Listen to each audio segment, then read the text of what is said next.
even though they have sports. And we already know that sometimes they won't be able to get to the bed as quickly as we like. But Are these still tips for marriage? yeah, yeah, people, married Okay. people have kids. You're right. Yeah. Okay. So the kids are not arguing. The kids are just the kids. Sometimes, you have to compromise. That's a big thing. We've talked about compromise before in our marriage conversations. Like, you have to compromise, and the bedtime will be one of those things you might have to compromise on. I mean, we don't make the rules. That's just a tip. Um, I have one final tip. I think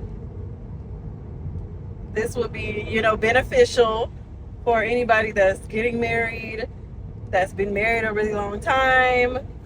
Anybody would say this, but the final tip would be there is no perfect marriage. Is there, babe? That is correct.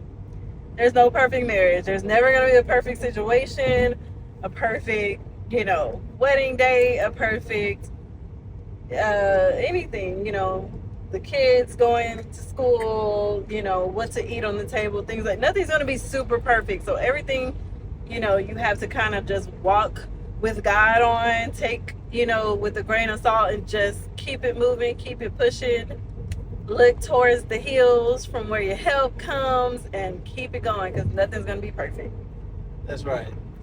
And not only everything's not gonna be perfect with your marriage, but also throughout your whole life, living with your parents, siblings, roommates in college, things of that nature. Things weren't perfect with them either. So it's kind of odd that people expect all of a sudden marriage should be perfect, but your relationships with everybody else in your life that you live with for any amount of time, you expect that to go perfect. So Yeah. yeah, Anytime you put a human with a human, it's not going to be perfect. it's gonna be disagreements, but you can work through it. It's not the end of the world. Don't mean you got to fall out with people. You just work through it, and you got to understand there's much more to life than arguing over purses, bedtime, and the air conditioner. Yeah. That is it, guys. We will do this again. Okay? Talk to you later.